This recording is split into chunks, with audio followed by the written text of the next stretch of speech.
بھائی نہ وہ رفیق نہ وہ نور. تلوار پڑے محبوب اللہ پر.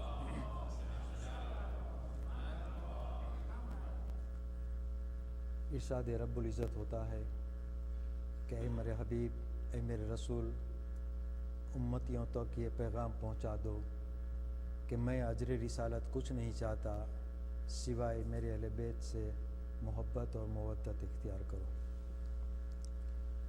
غور و فکر کی بات یہ ہے کہ پروردگار عالم جو اپنے رسول کے لیے یہ کہے کہ لولا کلمہ خلقت الافلاک، اے محمد اگر تجھے پیدا نہ کرنا ہوتا تو کائنات کو نہ سجاتا، کائنات کو نہ پیدا کرتا. وہی اللہ کبھی رسول سے خطاب ہو کر کہہ رہا ہے کہ وَلَسَوْفَ يُؤْتِيكَ رَبُّكَ فَتَرْضَىٰ، ہم تجھے اتنا عطا کریں گے، اتنا عطا کریں گے اے محمد کہ تو راضی ہو جا. تو کائنات ان کے صدقے میں خلق کی گئی، اور اس کے بعد اللہ جسے کہے کہ میں تجھے اتنا عطا کروں گا کہ تو راضی ہو جائے، ایسے رسول کے سامنے، ایسے رسول کو امتیوں کے سامنے جب سوالی بنا کر کے لایا تو ہم آپ گنہگار اسے کیا دے سکیں گے؟ جسے قدرت دے ہم اسے کیا دے سکیں گے؟ معلوم ہوتا ہے کہ اس میں کوئی قدرت کا بہت بڑا راز تھا، اور مانگا اجرت تو محبت مانگی اور کچھ نہیں مانگا، نہ دولت مانگی، نہ اولادیں مانگی، نہ کچھ نہیں، سوائے محبت اہل بیت کچھ نہیں مانگا. بہت مختصر سا وقت ہے، اور آج میں چاہتا ہوں اس چھوٹے سے مجمع میں امامت کے اوپر دو ایک بات کرتا چلوں. دیکھیے اجرت کس کی ہے؟ اجرت وہ ہے کہ جو ارکان دین کا جو بھی قاعدہ، جو بھی قانون، جو بھی شریعتیں ہے رسول کے ذریعے سے پہنچی ہے ہمیں، اس کی اجرت یعنی اس کا محنت رسول چاہتے ہیں. اور وہ رسول نہیں چاہتے جب تک امت نے اصرار نہیں کیا تھا اور نبی نہیں بولتا، لیکن سوائے اللہ کے حکم سے تو اللہ کا حکم تھا کہ جب یہ لوگ مانگ رہے ہیں، اصرار کر رہے ہیں، تو امتیوں سے صرف اجرت طلب کرو. تو اب ارکان دین جو بھی ہے، جتنا بھی دین کے جو بھی فرائض ہے، اس کو بغیر اجرت کے ادا کرے تو کیا ہوتا ہے؟ یعنی یوں سمجھو کہ اسلام میں غصبی چیز سے بڑھ کر کوئی چیز بری چیز نہیں ہے، غصبی چیز سے چوز بھی نہیں ہے. اب اگر ارکان دین میں کسی بھی دین کے ارکان کو لے لو، اگر نماز اگر ہم نے ادا کی اور اجرت پیش نہ کی تو یہ شاید ایکسرسائز ہو سکتی ہے، ورزش ہو سکتی ہے، لیکن نماز نہیں رہ سکتی. ویسے ہی روزہ اگر بغیر اجرت کے ہم نے روزہ ادا کیا، پورا کیا، مکمل روزہ کیا بغیر اجرت کے، تو یہ فاقہ تو ہو سکتا ہے، ڈائٹنگ پروگرام تو ہو سکتی ہے، لیکن روزہ نہیں کہلائے گا. ویسے ہی طواف، خانہ کعبہ کا طواف جو کرنا ہے، اگر دل میں بغض علی ہے اور طواف کیا تو یہ طواف نہیں بلکہ چکر ہی ہوگا قسمت کا. تو ماننا پڑے گا کہ جو بھی ارکان دین ہے بغیر اجرت کے اگر ادا کیا جائے تو کچھ نہیں ہو سکتا، کچھ نہیں ہو سکتا. اور یہی شاید بہت بڑا راز ہے قدرت کا کہ جس سے پہچانا جائے کہ اپنا کون ہے، پرایا کون ہے. لہٰذا یہ کہا کہ کہہ دو امتیوں سے کہ میں کچھ اجر رسالت نہیں چاہتا سوائے اہل بیت سے محبت اور محبت اختیار کرو. میں جس مسائل کو آپ کے سامنے رکھنا چاہتا ہوں، بہت توجہ چاہتا ہوں، بہت مختصر سے لفظوں میں کہنا چاہتا ہوں کہ ہم پر جو اعتراض کیا جاتا ہے کہ یہ شیعہ لوگ، مسلمانوں کی بات نہیں کرتے، شیعہ لوگ امامت کو اصول دین میں کیوں مانتے ہیں؟ یعنی اصول دین فنڈامنٹل آف اسلام 5 جو ہے وہ مین چیز ہے جس میں تقلید کی ضرورت نہیں ہے، وہ خود ہمیں سمجھنا ہے اور پیچھے اپنانا ہے. تو یہ جو کہا جاتا ہے کہ شیعہ لوگ امامت کو اصول دین میں کیوں مانتے ہیں؟ دیکھیے اصول دین ایک ایسی چیز ہے کہ اس کے سامنے کوئی بھی شخصیت ٹکرائے تو شخصیت ٹک جائے لیکن اصول رہے. مثال کے طور پر میں یہاں ایک مولوی بن کے آیا ہوں، نہیں گھبرائے گا نہیں، مولوی کا دعویٰ نہیں ہو. فرض کیے میں آیا مولوی بن کر کے آپ کے سامنے، ذاکر اہل بیت ہوں، مولا قبول کرے. اگر میں مولوی کے ناطے یہاں آیا، تقریر کے درمیان، یہ مثال ہے میں دے رہا ہوں، تقریر کے درمیان اگر میں نے کہا کہ حضور اللہ ایک ہے، اللہ ایک ہے، لا الہ الا اللہ، کیا کر رہے ہو، اللہ تو دو ہے. اگر تقریر کے درمیان معاذاللہ میں نے کہا کہ اللہ تو دو ہے، یہ لا الہ الا اللہ کیا کر رہے ہو. اب آپ بتائیے، خود انصاف کیجئے، کیا ہوگا؟ مولویت، میری مولویت ٹوٹے گی یا اصول ٹوٹے گا؟ یعنی لوگ پریشان ہو گئے کہ کل تک تو اچھی بچی تقریر کر رہے تھے، کبھی کبھی آج کیا ہو گیا، مشرک ہو گیا، بھگاؤ انہیں. یعنی اگر دوسرا کوئی عالم، جیسے کہ کوئی پڑھنے والا نہ ہو، جیسے میں تیمم میں بیٹھ جاتا ہوں ویسے نہیں ہو تو دوسرے کو بھی بلا لیں گے، لیکن اسے تو بھگا دو یہاں سے. کیا ہو گیا اسے؟ یعنی ہوا کہ مولویت ٹوٹی لیکن اصول باقی رہا. میرے بعد ایک عالم دین آیا، گئے ممبر پر تقریر کے درمیان، باتوں باتوں میں اس نے بھی کہہ دیا کہ بھئی یہ لا الہ الا اللہ کیا رٹ لگائے رہے ہو، اللہ تو دو ہے. اب وہ عالم دین، وہ مجتہد جو ممبر رسول پر آ کر کہے کہ اللہ دو ہے، تو اب کیا جائے گا اسے؟ یعنی ویسے مجتہد، ایسے عالم کے جس کے پیچھے آپ نماز پڑھ چکے ہیں، جس کے پیچھے آپ نماز پڑھ چکے ہیں، جن کی شخصیت کو آپ مانتے ہیں، اگر ایسا عالم، اگر ایسا مجتہد اگر آپ کو کہہ دے کہ نہیں اللہ دو ہے، تو ابھی کیا ہوگا؟ عالم ٹوٹے گا یا اصول ٹوٹے گا؟ دیکھو شخصیت بڑھتی جاتی ہے، یہ یاد رکھنا. ماننا پڑے گا کہ اصول ہی رہے گا، لیکن عالم ٹوٹے گا، عالم کی، مجتہد کی شخصیت ٹوٹی جائے گی. آپ نے غور و فکر کر کے یہاں سے ایک بھیجا ڈیلیگیشن یا خط لکھا مرجع کے پاس عراق میں، جیسے عموماً آج کل ہو رہا ہے، ابھی ایک نئی بات ترکیب ہو رہی ہے کہ آپ نے بھیج دیا وہاں علماء سے کہ بھئی یہ مجتہد سے بھی نہیں ہوتا ہے، ان سے بھی نہیں ہوتا ہے، اب جو مرجع کہے وہ ہمیں منظور ہے. حقیقت یقیناً مرجع ہے، اس سے جس کی تقلید کرتے ہیں. ہم نے اس کے پاس بھیجا کہ بھئی یہاں ایک مولوی آیا تھا، اس نے کہا اللہ دو ہے، ایک مجتہد آیا تھا، اس نے کہا اللہ دو ہے، تو یہ کیا بات ہے؟ آپ سمجھیں. وہاں سے جواب یہ آ گیا، کیا ٹھیک ہی تو کہہ رہا ہے، یہ اللہ دو ہی تو ہے. اب آپ بتائیے تقلید ٹوٹے گی یا اصول ٹوٹے گا؟ دیکھو شخصیت بڑھتی جا رہی ہے، تقلید ٹوٹے گی یا اصول ٹوٹے گا؟ معلوم ہوا کہ شخصیت ٹوٹ جائے گی، تقلید بدلنے کے لیے تیار ہو جائیں گے، لیکن توحید میں کوئی فرق کرنے کے لیے تیار نہیں ہوگے. کہ جب اتنا پریشان ہو گیا، لوگوں کو ہو گیا کہ کیا ہے، کہ ایک شیطانی مومنٹ چل رہا ہے، کچھ باتیں ہو رہی ہے، پتہ نہیں کیا ہے، یہ کیا ہو رہا ہے. لیکن اس میں درمیان میں پتہ چلا کہ صحابی رسول قبر سے اٹھ کر کے آئے، یعنی صحابی رسول قبر سے اٹھ کر کے آئے. لوگ اب خوش ہو گئے کہ اللہ کا یہ انتظام ایک الگ ہو گیا ہے. یقیناً قوم گمراہ ہو گئی، امت گمراہ ہو گئی، لہٰذا اللہ نے یہ تجویز کی کہ صحابی کو بھیج دیا جائے. جیسے صحابی آیا، آپ نے استقبال کیا، بلایا، خوش آمدید کیا کہ آپ تو رسول کی بز میں بیٹھے ہوئے تھے. کہاں جی، یقیناً اب آپ ہی جا کر تبلیغ کیجئے جو رسول کہہ کے گئے ہیں. یہ لوگ امت تو پھر گئی ہے. آپ بتائیے کیا ہوا؟ کہا وہ مولوی آیا تھا، اس نے کہا اللہ دو ہے. مجتہد آیا، اس نے کہا اللہ دو ہے. مرجع کے پاس بھیجا تو اس نے کی کہا، تقلید والے نے، اس نے بھی کہا اللہ دو ہے. اب آپ ہی بتائیے، رسول کے بز میں تو آپ ہی بیٹھے ہوئے تھے، آپ سے بہتر کون جانتا ہے؟ تو اس نے بھی سر جھکا کے کہا ٹھیک ہی تو کہا ان لوگوں نے، برا کیا کہا ہے، سچی بات تو ہے، اللہ دو ہی تو ہے. اب آپ بتائیے صحابیت ٹوٹے گی یا اصول ٹوٹے گا؟ دیکھو شخصیت بڑھتی جا رہی ہے، صحابیت ٹوٹے گی یا اصول ٹوٹے گا؟ مانا کہ یہ کچھ ایسی مومنٹ چل رہی ہے کہ کیا وجہ ہے کہ پتہ نہیں چلتا. کہ ایسے میں معلوم ہوا کہ رسول اسلام خود تشریف لائے. حضرت محمد مصطفیٰ صلی اللہ علیہ وآلہ وسلم خود تشریف لے آئے. اب لوگوں کو اطمینان ہو گیا کہ نہیں، اب خود جس نے تبلیغ کی تھی، جس نے پیغام پہنچایا تھا اللہ، یہ خود ہی آ گیا. اب چلو اس کی جگہ دیکھو، مثال ہی صحیح، لیکن میں رسول کو بیچ میں نہ لے آتا، صحابی تک آ کر رک ہی جاتا، میں وہاں نہ جاتا. میرے کلیجے میں اتنی طاقت نہیں کہ رسول تک پہنچ جاتا. مثال ہی صحیح، لیکن وہاں نہیں پہنچتا. لیکن جو قرآن کا لفظ ہے وہی میں آپ کے سامنے دہراتا ہوں. اب رسول کی شخصیت آئی، آپ نے رو دھو کے کہا یا رسول اللہ، آپ ہی نے تو کلمہ پڑھایا لا الہ الا اللہ، اور یہ شخصیت ساری کہہ رہی ہے. مولوی آیا، اس نے کہا اللہ دو ہے، مجتہد نے کہا اللہ دو ہے، مرجع نے ہمارے کہا کہ اللہ دو ہے. صحابی نے کہا اللہ دو ہے، اب آپ ہی تبلیغ کیجئے، آپ ہی بتائے۔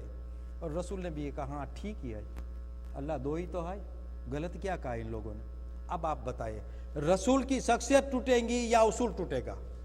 دیکھو میں نے پہلے بھی کہہ دیا ہے، میرے مجال نہیں ہے، میرے جگر میں اتنی طاقت نہیں ہے کہ میں رسول کا نام مثال میں بھی لوں، لیکن یہ میں نہیں رہا، قرآن کہہ رہا ہے۔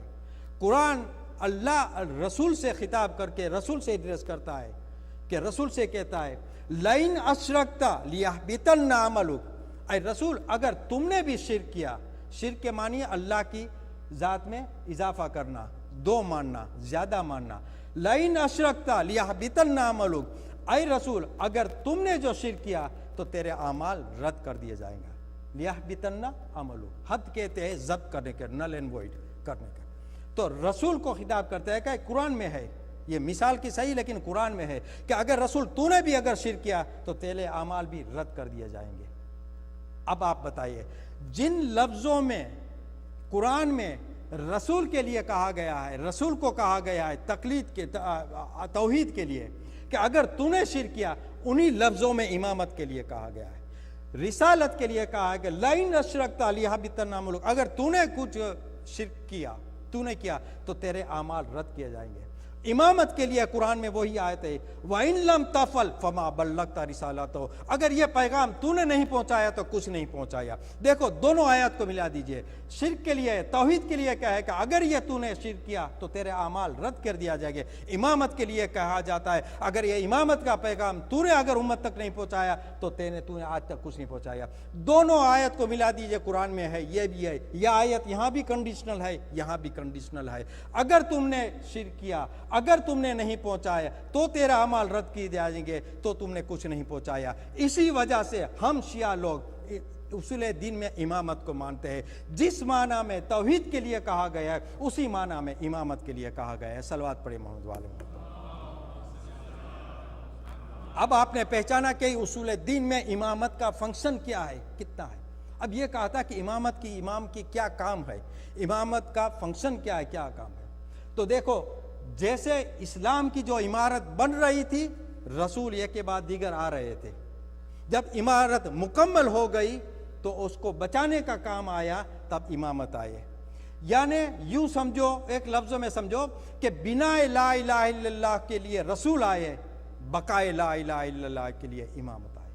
بس یہ دونوں کا کام اسی لیے ہم دونوں کو مانتے ہیں۔ اتنا ہے، وسیلہ ہم نے جو تلاش کیا ہے وہ قدرت کے کہنے سے، رسول کے کہنے سے، ہم نے اپنی ذات سے کبھی نہیں کچھ کیا۔ جو وسیلہ اسی لیے کہا ہے، جو قرآن کا لفظ ہے اصول کے لیے وہی ہے، اسی لیے ہم شیعہ لوگ اصول دین میں امامت کو مانتے ہیں۔ یہ اتنا اہم امامت کا سوال ہے کہ نہیں، لیکن کیا کرے، بھلانے والے نے بھلا دیا۔ امامت کا بات ہے، بھلانے والے نے دیا۔ اگر برسوں نبی کے پیچھے نماز پڑھنے والے، ان کو اتنا بھی خیال نہیں رہا تھا کہ رسول کے پیچھے نماز پڑھتے تھے تو کیسے پڑھتے تھے، برسوں 23 سال تک نبی نے تبلیغ کی اور ان کے پیچھے نماز پڑھنے والے کو پتہ نہیں چلا کہ ہم نماز کیسی پڑھتے تھے۔ تو اتنے سالوں کی مدت میں نماز پڑھنے والے بھول گئے کہ کیسی نماز پڑھتے تھے۔ تو غدیر کا واقعہ تو ایک ہی دن کا ہے نا، اگر یہ بھلا دے تو اس میں تعجب کی کون سی بات ہے۔ لیکن صحیح بخاری کو کوٹیشن دیتا ہوں میں آپ کو۔ صحیح بخاری میں مالک بن انس کہتے ہیں کہ جب علی کی بیعت کی گئی، علی خلافت پر آئے اور سب سے پہلی مسجد نبوی میں علی ابن ابی طالب نے جب نماز قائم کی اور ان کے پیچھے نماز پڑھ کر کے جب صحابی باہر آئے تو مالک بن انس روایت کرتا ہے کہ صحابیوں نے کہا کہ آج بعد مدت ایسی نماز پڑھی جو رسول کے پیچھے ہم پڑھتے تھے۔ تو معلوم ہوا کہ نبی کے بعد نماز بھی بدلی گئی، لیکن جب علی آیا تو نماز وہی رہی جو نبی پڑھا کے گئے تھے۔ ایک صلوات پڑھی محمد والے۔ یہ ہے رسالت اور یہ ہے امامت، یہ ہے رسالت اور یہ امامت۔ یہ خود صحیح بخاری کا کوٹیشن ہے، میں جو آپ کے سامنے دیکھا، جس کو دیکھنا ہے میرے پاس کتاب موجود ہے۔ کتنی اہم بات ہے امامت کی، کتنی اہم بات ہے۔ تو کیا ہوا، کہاں تک پہنچا دیے، لیکن بلانے والے نے بلا دیا۔ ایک ہی دن کا واقعہ تھا تو بلا دیا، غدیر کا واقعہ بلا دیا۔ اور پھر صحیح بخاری، صحیح مسلم، ایک ایک کا کوٹیشن لے کر جو ایک مشہور حدیث ہے اہل بیت کے لیے، وہ آخری فقرہ بھی سن لیجئے اور میں آپ کی زحمت تمام کروں۔